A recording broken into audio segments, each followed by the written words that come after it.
Good morning, everyone, and good afternoon for where you are, Chase. Welcome to Magic Partners Live. Once again, we're here to talk about Disney. Chase is by my side as usual. How you going, Chase? Hey, how's it going? How's your week been this week? I know we didn't. You did. Went to Disneyland on Monday. I wish it was we. And that's awesome. We're going to talk about that today on today's show. I think there's two big topics that I really want to talk about, and that is the fact that Disneyland's Magic Key hit mainstream press this week, and we'll talk about why that is in a minute. And also, we had a date for the launch of Disney's Genie Plus over at Walt Disney World. Which will be coming on later on the year, we imagine, at Disneyland as well. So we're going to talk about those two topics. If we get time for anything else, we'll move on to those other things that we have. But we want to look at some other Disney park stuff, and also look at what happened on Disney Plus and also with Disney movies this week, but we'll move on to that if we get time. But I think we're going to be talking about this for a while because it's been quite a controversial subject this week, hasn't it, Chase, with Magic Key, if I can just start on that. So, sure. So if you guys don't know what Magic Key is over there in Disneyland, particularly my friends over here in Australia, and for anyone who doesn't frequent Disney websites like we do, so annual passes used to be the way of things over in Disneyland, and since the pandemic we lost those systems. We didn't know what was going to happen, and then Disney announced a couple of months back that we will now be having a Magic Key system. The Magic Key system comprises of tiers, just like the annual pass system did. And you just have a look here. So we've got a Dream Key, a Believe Key, Enchant Key, and an Imagine Key. And if you just have a look at the top tier pricing, you're looking at $1,400 basically, which sort of it does line up in a way with the annual pass system of old. But the only thing is, we've got one big difference this time around, haven't we, Chase? And that is the reservation system. Exactly. Yeah. So in the past, you just, with your annual pass, you just walk straight into the park. There was no reason to, make a reservation. But now you have to make a reservation to get into the park. And how many reservations can you make at once, Chase? I think it's 5, isn't it? Is that right? Actually, the Dream Key and the Believe Key have 6. Right. And I think it drops down to 4 for the others. Okay. It might even be less on the Imagine Key. I think the Enchant Key has 4, and the Imagine Key might be less, but yeah. If you, Mm-hmm. it's and that's holding them at a time. So as soon as you use one, you can grab another one. Yeah. So this is here's the thing, guys. So what's happening with this reservation system of late is that I think a lot of people bought these keys expecting that they could make a reservation. Say if they bought the top tier at $1,400. They would have to, they'd make their 6 reservations. On the back of the 6, they could make another one and another one, another one. A lot of people also, and because they thought that they could get into the park whenever they want to, and I think that's fair enough to expect. Then they sort of started doing those things, and I think for the first couple of weeks, everyone seemed to be a little bit happy. After that, particularly on the weekends, a lot of people sort of missed out on getting reservations on Saturdays and Sundays and some weekdays as well. And so it's got worse and worse over time, hasn't it, Chase? I mean, did you have any trouble making reservations when you've gone so far, or No, Not. I've personally not have I haven't had any issues making reservations for the time I want to go because really my schedule is wide open. I don't have a restriction to, I don't have a responsibility to come home and say, "Oh, I've got to be at my workplace. I have to report to this because basically I'm an independent contractor." So I kind of almost make my own hours. Yeah. And so I'm able to have a bit of um, Flexibility. leeway, Yeah. to Yeah. be able to pick the days that I'd like to go on in my calendar. But I haven't ever seen so far, and I have the Believe key, which is the second tier, Yep. um, which has the second least amount of blackout dates. Yep. And I so far haven't had dates that I really, really wanted to go that were X'd off and couldn't be selected. Now, that's not to say that they didn't after I made my reservations. So I got in before they were saying, oh, well, that date's not available anymore. So I did have some friends who I couldn't meet up with because they weren't able to get a reservation. So it just goes to say, you need to do it as soon as you figure out when you want to go. Make sure you try and get that reservation, and because they do sell out. And what we've discovered is that it is absolutely true that they have a pot of reservations set aside for those who are paying for their tickets, and a pot set aside for those who are pass holders.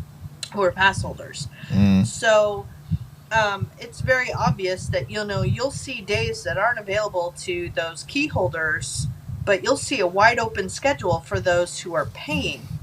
Now, And that's yeah. where we Yeah. saw a lot of key holders get really upset because Yep. they'd see that they paid all this money and they can't get these dates, but it's like wide open for Yeah. all of the people who are paying a couple $100 for their ticket.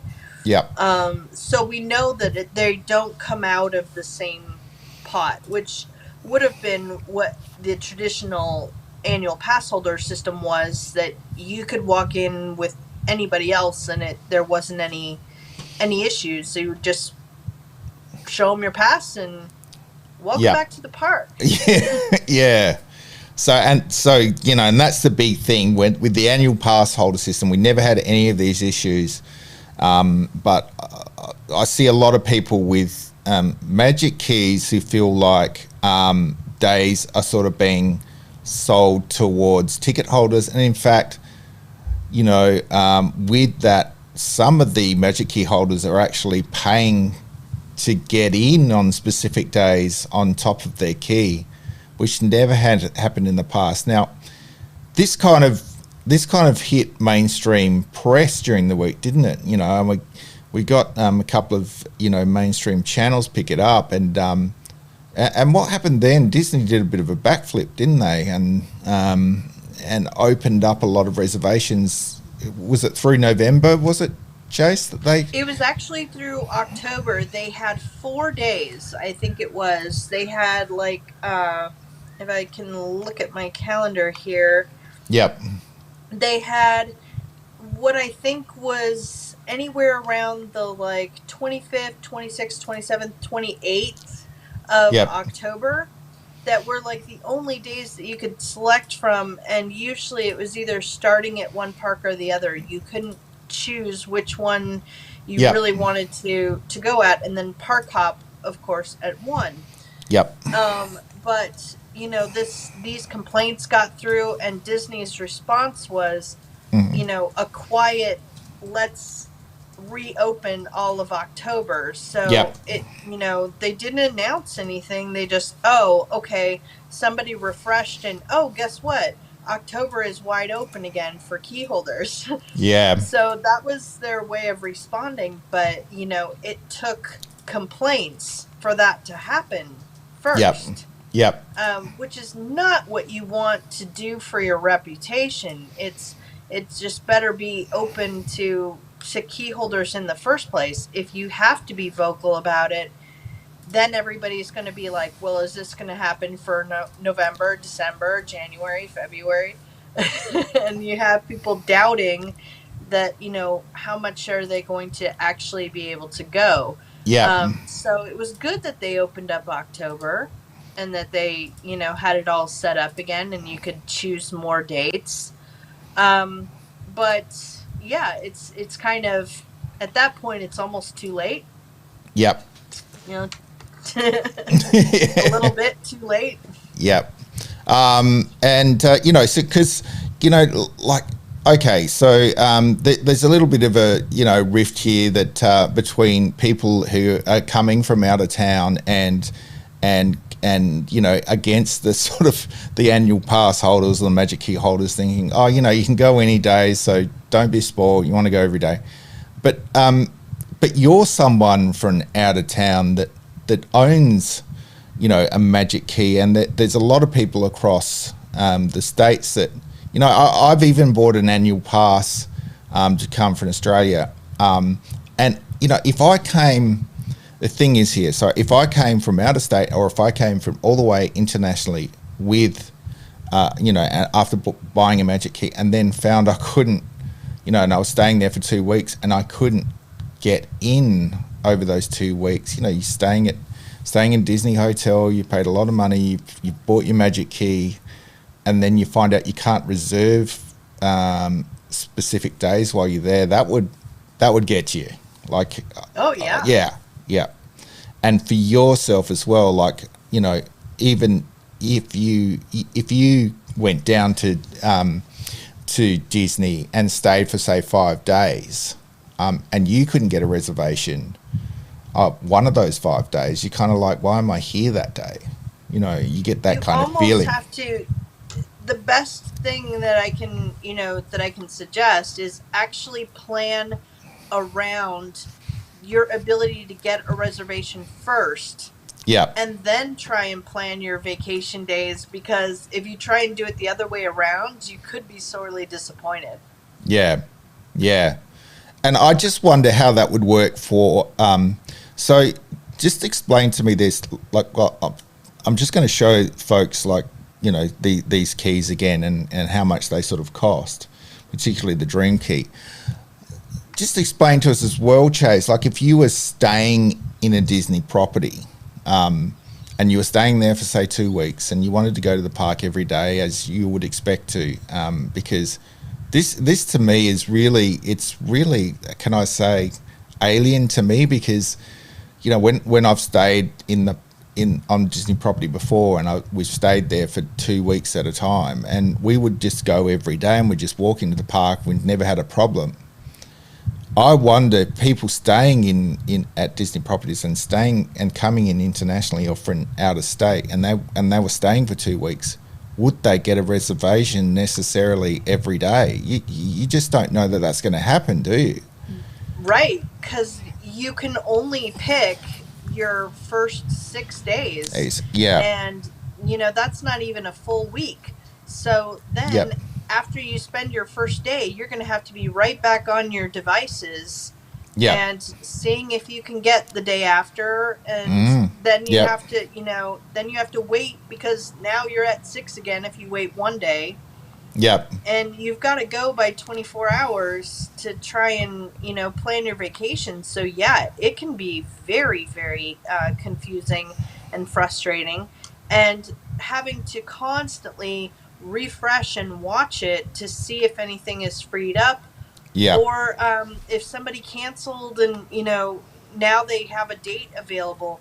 But it's kind of on a first come, first served basis. Like, who's going to swoop in and grab that? And that's another, a whole nother aspect of that is dining. Are you going to be able to get all the places that you want to go for dining? Yeah. And so it is, it can be really frustrating for people who do take that amount of time when you only can hold 6 reservations at a time on those keys, at least for the 2 highest tiers. Now tell me this: when Magic Key first hit. Obviously, you were really excited because you were waiting for some sort of annual pass system to come through.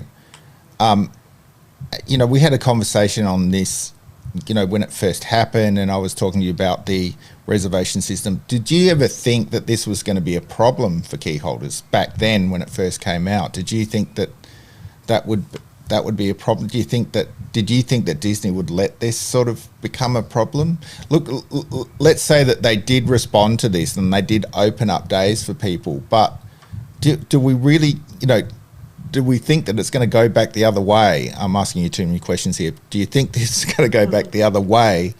And it's going to take every time we want dates to open up to sort of complain. We don't want that sort of happening either, do we? We don't want to sort of have to complain every time to open up dates. And I'm hoping that what happens is they kind of learn from this experience that, hey, maybe we need to consider a little bit more output for the key holders and balance it out a little, because what it seems like is, they have like a considerable amount of dates available for, or at least, park capacity available for ticket holders who are just buying their ticket. And then as those dates stick around and don't get sold closer and closer, they kind of let it trickle down into the key holders. Yeah. And maybe they need to stop doing it that way and just kind of consider, let's do a 50-50 or whatever it takes to say they have as an equal opportunity in key holders to be able to get a ticket as single day or multi-day ticket holders.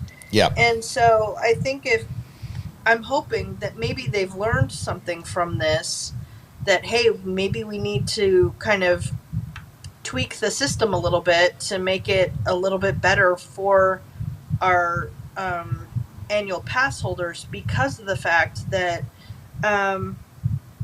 they already knew that there were more annual pass holders in general, even before they sunset the program. They had more annual pass holders than generally were buying tickets. So I think they should have kind of foreseen this a little bit. Look, I just want to, like, you were down there on Monday. We'll talk to you about that in a second. I just want to show you guys a photo that Chase sent me. This is the park. We're talking a Monday. It's not even school holidays right at the moment, and we're talking a Monday here. And I mean, it's packed. Tell us packed. Tell us how long it took you to. Didn't you wait out at the front gate for a while to get in? Yeah, I was, and I left at 1:30 in the morning. And I probably, after the morning rush hour, getting into Anaheim and such, I got to the park at around 8:55, which isn't bad. That's only, roughly an hour after the park opens. That's pretty much to be expected. Yep. But then I went ahead and went to this Toy Story lot to park. Yep. And because I was in no desire whatsoever to walk the tram route from the parking garages. Right. So I waited for the bus, which I was kind of expecting would have a little bit of a wait time. Yep. And so by probably about 9:30, we were on the bus. We were headed to the gate, and then it got, we were right on track and getting towards the main entrance. Yep. So we arrived there, and upon getting to the Esplanade, and I could see the Disneyland entrance, the people in line waiting to get in the turnstile were practically touching the group that were trying to get into California Adventure. And I was like, what is going on? The park has almost been open for 2 hours now. Yeah. Why is there a line to just get into the park? This is something you'd expect to see before rope drop. Yeah. And so, we waited in line, and I don't think I got in until like probably just minutes after 10, like 10:05. Yep. And so I'd already, had to wait 2 hours, from the time I arrived to, getting into the front gate. It was 10. The park had been open for 2 hours. Yep. And then of course, on my way to California and getting where I was, in that rush hour traffic on my way to Anaheim, I actually pulled off of the freeway and tried to get a boarding group for Rise of the Resistance at 7 a.m. So I pulled off of the freeway. I got into the emergency lane, physically stopped my It's car. devotion. Stopped my car on Yep. the freeway, and I pulled out my watch, and it was like 6:58, and I'm watching the seconds, and I've got my phone, and I'm ready to join the boarding group. I'm on the page, so 6:59 rolls around, and I'm watching the seconds count down, and right on time, just like I'm supposed to, I hit join. Yep. And and I'm ready, and it's like, okay, your party and all this kind of stuff.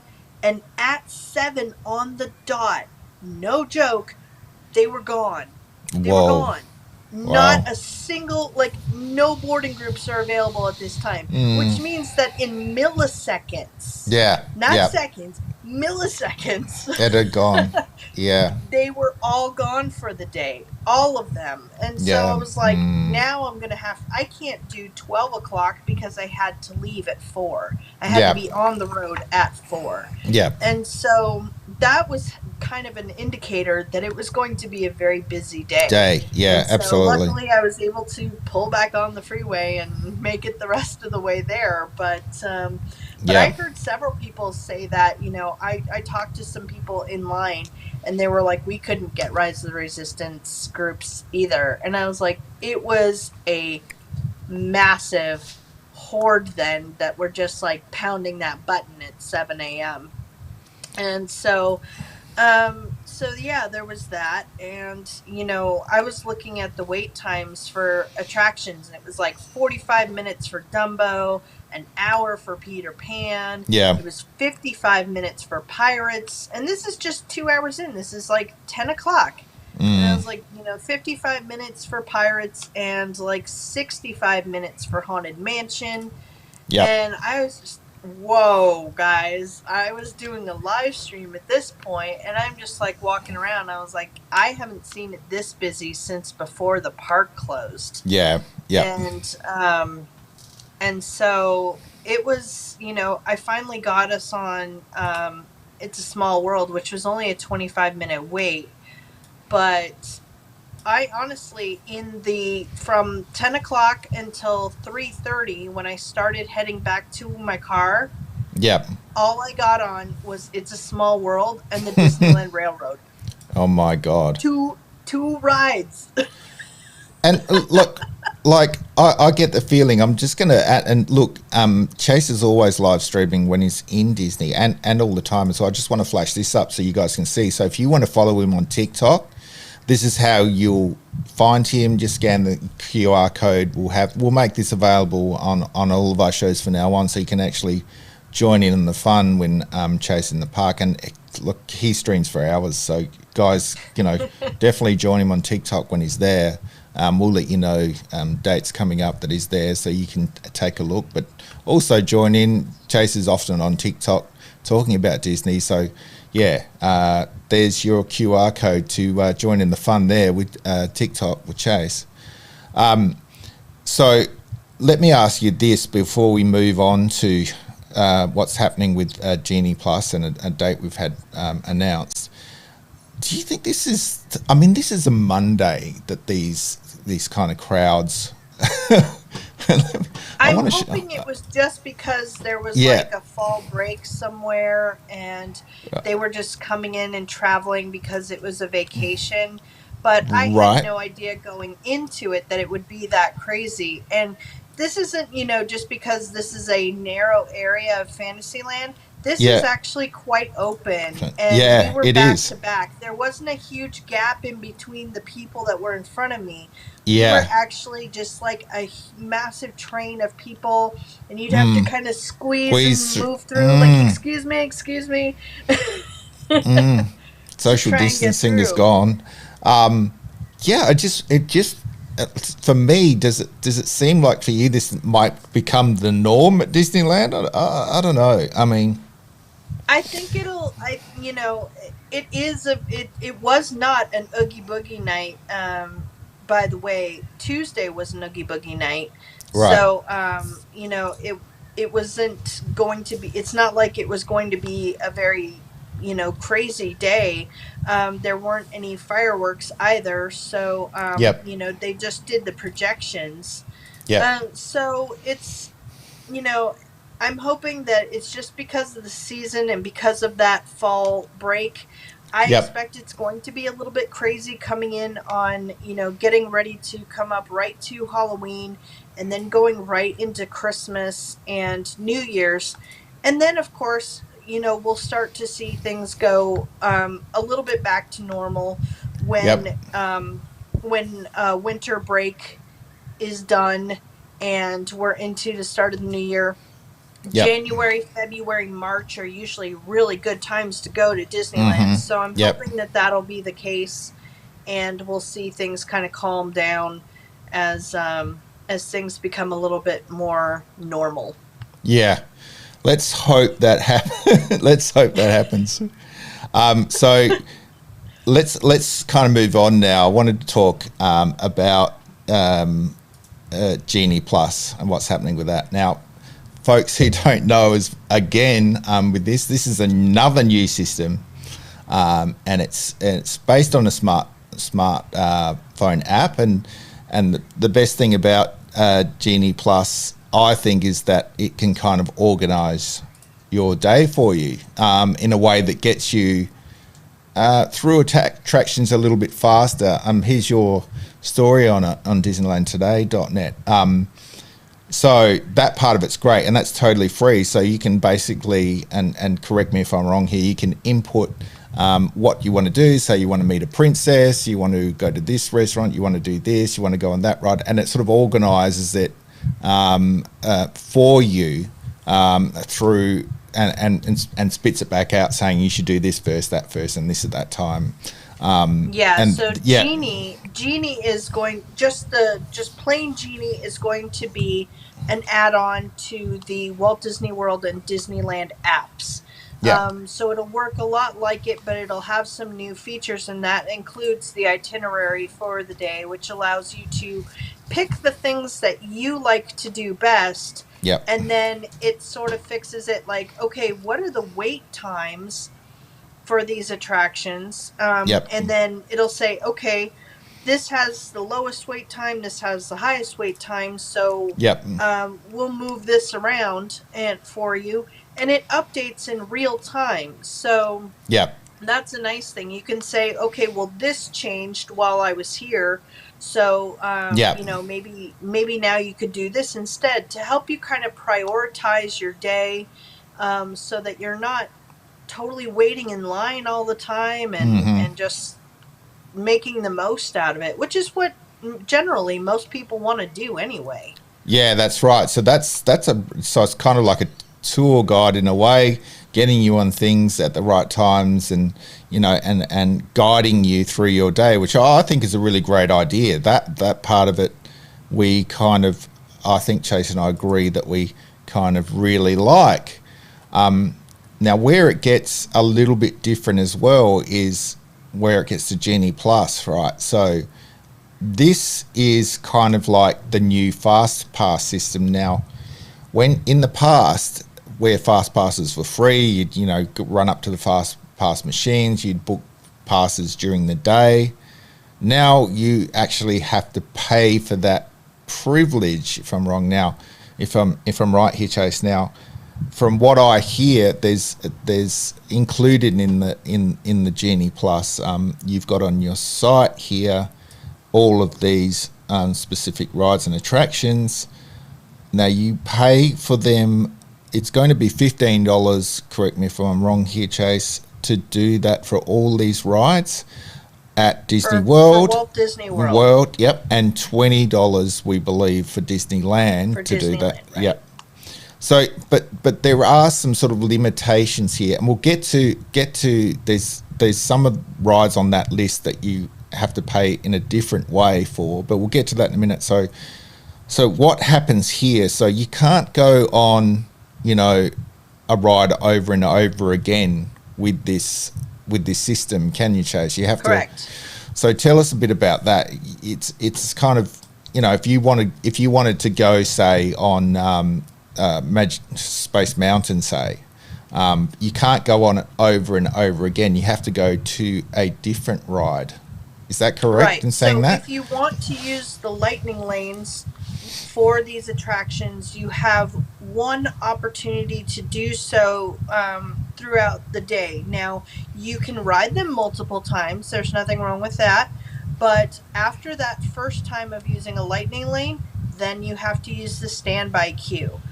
So you can't say, I'm going to use Genie Plus and my lightning lane for Space Mountain, and then after I get off Space Mountain, I'm going to do Genie Plus and use Space Mountain again. You'll have to wait in the standby queue on that second time.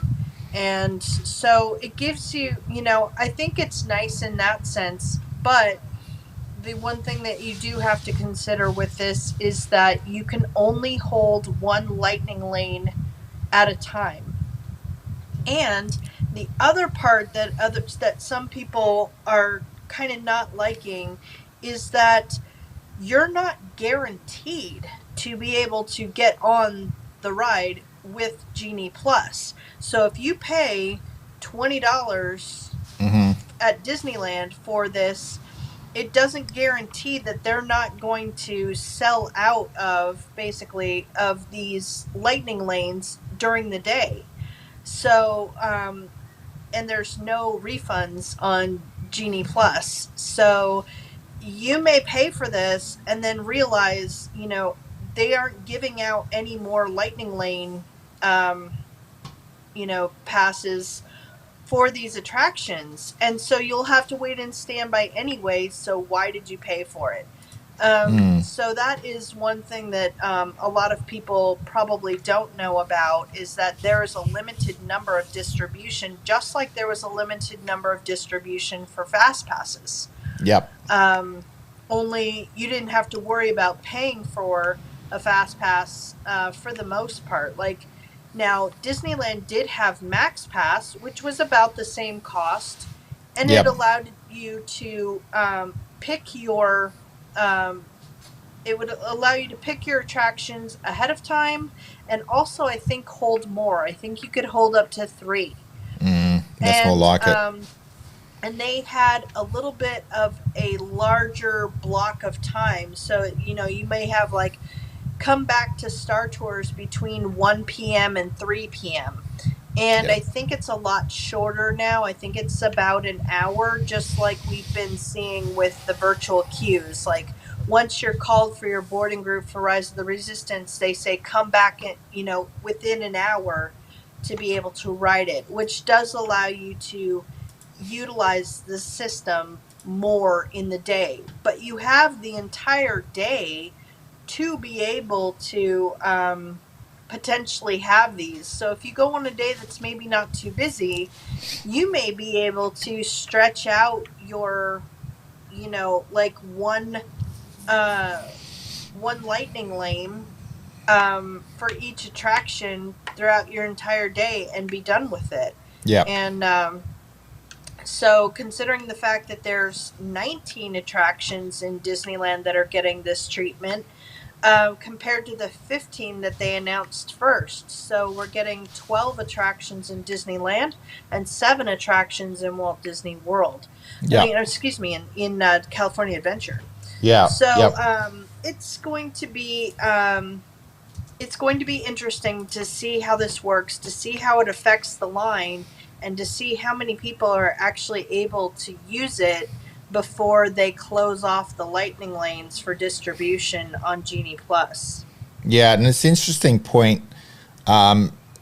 Who's going to use it as well? So, those people who are in the parks all the time, and they're probably the Magic Key holders in Disneyland and annual pass holders over in Disney World, they're probably the ones who won't be paying $15 or $20 every time they go. It's going to be more the people who go to the parks rarely. They want to make sure they go on rides. And over in Disney World, just in case you guys don't know, Disney World is more of a tourist park. So there's less locals, more tourists. The opposite applies over in Disneyland. You've got a lot more, what would say locals, and a lot less tourists. So you're going to have let's put Disneyland as an example for argument's sake. So you're going to have a lot of normal people in the park, local people in the park, not bothered with Lightning Lane and Genie Plus, and then you're going to have tourists who are walking up a line like they did with Fast Pass, and basically getting on before you when you've been waiting, say, 2 hours in a line, let's for argument's sake say. Yeah. And this is going to be interesting when it happens with Rise of the Resistance, with a ride like Rise of the Resistance, because I know over in Disney World they've opened up the standby line now for Rise of the Resistance. And I think that's right, to get people ready for Genie Plus. Would you agree with that? So yeah, I would agree, absolutely, because now this is where we get into the second part of the conversation for this. Yeah. Is Rise of the Resistance will be a separate charge from the Genie Plus. Yeah. So if you've paid $20 for in Disneyland for Genie Plus, but you want to ride Rise of the Resistance and go in the lightning lane of Rise of the Resistance, you're going to have to pay a separate price just for Rise of the Resistance. Now, you're thinking, oh my gosh, am I going to have to pay for every single ride? No, you can only do this twice a day. So all of those a la carte attractions are basically going to be, you select two you pick that you're going to have to pay for separately. So other than that, standby is free, guys. Yeah.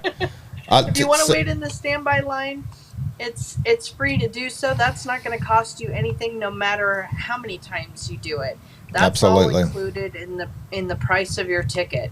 So this is only for this feature. Yeah, two things. So make this clear for me, Chase. So if I purchase a fast pass, say for a lightning lane, say for Rise of the Resistance, if I don't pay my initial $20 for Genie Plus, can I do that? Yes. Okay. Yes. All right.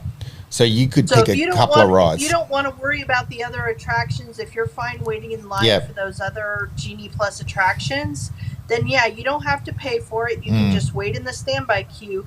But then if you want to get on Rise of the Resistance because you've never been able to get a boarding group, then you can pay whatever they're going to charge for just that attraction. Yeah. And get in the lightning lane. But you still only have one more opportunity to do so after that. Yeah, that's right. And that might sell out as well. Like that lightning lane for that day for Rise of the Resistance might become unavailable, so you might not be able to do it anyway. So you might get this, as soon as the pass comes available, you might get this mad rush of people buying and to make sure that they get on that particular ride. Now we don't know what rides we're gonna have this extra charge, but we're feeling like it's going to be Rise of the Resistance. We feel like it's going to be Web Slingers as well. Not sure And I what the believe that, it may even also be if on the Walt Disney World end, it might also be Ratatouille, which just, yeah, just just opened. open. So Yep, yep, that might be one of the ones that you have to pay separately for.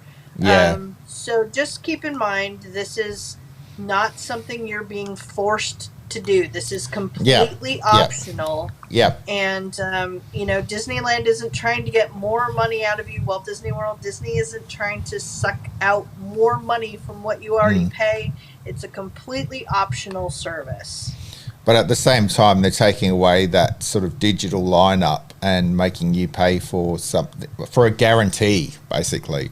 More than anything with Rise of the Right. Resistance, you want to guarantee that you can ride that ride that day. In fact, not everyone, but I would want to guarantee that I can get on that ride because I've never been on the ride before. So people coming, like I said, internationally or out of town would probably be the ones that would go for this, that had never rode the ride before, or people going to the park once a year would probably take. And let's get this clear as well. It's not just for one payment for your whole party. It's a payment of that Each 15 person. for each person. So it can add a fair bit of cash to your day if you want to go that way. Yeah, I mean, if you have 5 people in your family and all are a paid ticket, as long as they're 3 and up, you're paying for children's tickets, adults tickets. If you want to Yep. make sure they're all using this, it's going to be $20 per person per day. Yeah. Yeah. So that can be for a family of 5. That's already $100. Yep. Yep. Thanks, Dad. There goes another $100 out of your wallet. Yeah. It's So much it's easier interesting. just to try and do like a rider swap. If you've got kids, just say, hey, can I do a rider swap with my kid or whatever like that, and try and get in that way. Yeah, for sure. And even in the past with Fast Pass, you'd lined up for, say, like it's a hot day, you lined up for Splash Mountain for 2.5 hours, and you get to the end of the line. I'm going to go on next, and you see a Fast Passer walking. Tell us how you feel when that happens, Chase. It's not a really good feeling, is it? No, and I said the best way to try and explain what Fast Pass is, as I said, imagine it like this. If everybody waited in a single line and there were no fast passes, it'd be like a road with no traffic lights. You'd just drive on down the road and you'd get to your destination in a reasonable amount of time. What you planned, how quickly you plan to get there. Adding fast passes is just like adding traffic lights. So Yeah. all of a sudden, you get to the traffic light, it turns red, and you're forced to stop, and everybody else has the green arrow. Yeah. So they're turning and they're getting in front of you, and then when your light finally turns green, that means it's your turn to go. But Yep. now you've added about 5 minutes onto your time that you're waiting as they let you through. And a cast member told me the ratio for a fast pass was about 5 to 10. So for every 5 people that are standing in the regular queue, they let 10 fast passes in front of them. Yeah. So you would get to the front of the line. They'd say, how many in your party? I'd say 1. And they'd say, could you wait here, please? And then let all these people. Oh, I'm like, man. and Yeah. I'm like, no. Oh, yeah. Yeah, So, it's not the It best. was frustrating. It was, and that's, hopefully this won't be such a drastic thing as that. But I have a feeling that it's still going to happen. We're going to start seeing that again, which will add on to the standby wait time. Earlier on, when we heard about this, you and I discussed about a payment for this sort of thing being a deterrent to people, so that we hoped that it would, we wouldn't see so many fast passes. But I get the feeling that out-of-staters are going to want to guarantee, particularly on very popular rides, the fact that they can get on. Let's take a look at when it's going to happen. So Brian's from Brian's Magic Light. G'day, Brian, if you're watching. He sent us through some information, and if you haven't been to Brian's Magic Life, go over. He's got a great YouTube channel over there. He's in Disney World once a week, if not twice a week. So go over and take a look at his vlogs because they're fantastic. So he sent us over some information. So October 19th, so this has been around for about 2 days now, the fact that we're going to see Genie Plus October 19 at Walt Disney World to start off with. It's going to kick off over there, which I think, because there's so many tourists over there, we're going to get a lot more of this sort of happening over there. A lot of tourists wanting to guarantee the fact that because I'm only going to Disney World, once every 2 or 3 years or whatever it is, I want to make sure I get on the rides, and that's why I know you agree with me here, Chase, that they've opened up Rise of the Resistance to a standby line. So October 19th is the date. This is all going to start now. There's a few rumours swirling around here about Disneyland start date, and we were kind of discussing. We're thinking about it maybe starting at the start of the holiday season. Which is November 12th, isn't it? It's around there. It's around there. It's in November, so early November to all the way up to Christmas Day is when they start doing the celebrations for Christmas. Of course, you'll still see all the Christmas layover until about the first week of January. Then they start taking that all down. And converting rides back over. So the Haunted Mansion will be down for its transition back to the Classic Mansion. And It's a Small World will also go into its refurb to take it back to the regular It's a Small World. So, we'll at least have a couple of attractions down come the start of January. Yeah. And just on the holiday season, just move on to that for a second. So Merriest Nights, we've only got one date left. Is that right, Chase? That's correct. We were saying that it would sell out quickly. About 3 weeks ago, they put the tickets on. It hasn't sold as quickly as what Oogie Boogie Bash sold. That was gone in days, but we've only got one date left for that. So, geez, if you want to go to Merriest Nights, just make sure that you book right now. As soon as we finish streaming, just book right now. So we would suspect that we will see Genie and Genie Plus over there at Disneyland, around early to mid-November. To drop as well for the holiday season. A lot of people sort of, again, moving into... Would you say it's the busiest time of year, holiday season at Disneyland? Oh, I'd say, we're definitely getting there because not only... Now we're in the home stretch for Oogie Boogie. Oogie Boogie runs until Halloween, Halloween Day.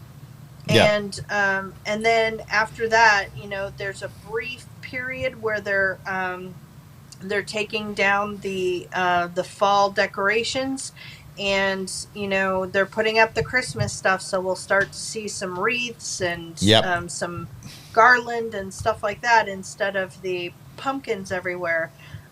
So it's then we're going to start to see the Christmas crowd, and the closer to Christmas you get, the lower 3 keys have more restriction days that it's actually blocked out now. So you're going to get to, let's say, the 2 weeks before Christmas.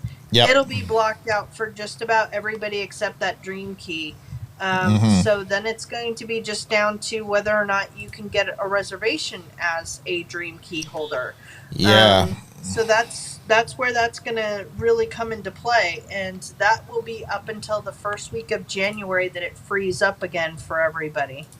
Yeah, and that'll be extremely interesting to see what Dream Key holders will have to say if they can't get in over that, because you would say that those, that's why you've paid that extra money so that you can get in over those, those special times. And if they can't get a reservation, I really don't know what's going to happen there. It's interesting times with it's would you say probably, with Magic Key and Genie Plus, the biggest changes we've seen in Disneyland for a while, right? With these sort of things. It's sort of been going along quite a few years with the Fast Pass system and with annual pass, but to have these changes happen all at once, it's been a bit of a shock to the system. We're all trying to sort of catch up and what it could mean, because we didn't even know a date that Genie Plus was going to start until a couple of days ago over there in Disney World. So it's been really interesting. Look, we're running out of time, so I wanted to move away from those two subjects, if you don't mind, Chase, and just quickly talk about a date that we've been announced for the Galactic Star Cruise, and now we finally know that March 1 is going to be the first cruise. Now, guys, make sure you go over to Disneyland today, because you can book yourself a bit of a trip here with Chase to go on the Star Cruiser if you want. Chase can now help you with all your Disney trips, so make sure you go over and book your trip with Chase. He will look after you, I promise you. And to all the Australians watching as well, he will do you a solid. Make sure you have a really, really great and enjoyable trip. So make sure you do that. So Galactic Star Cruiser, if no one knows what this is, it's a new experience over there in Disney World. It's right next to Galaxy's Edge. And it's basically a 2-night stay on a Galactic Star Cruiser, and for my liking, it looks very, very immersive. But I mean, take Rise of the Resistance times 10. 10. Yeah, and we don't know this. I know a lot of people have already booked on that first cruise. I saw a lot of people on Facebook, so I think we're going to be seeing exactly what happens from a few, live streams and a few vlogs and all that sort of thing. This video alone is awesome and it looks great, but it's going to cost you, right, Chase? It's fairly expensive to go on the Galactic Star Cruiser. Yep.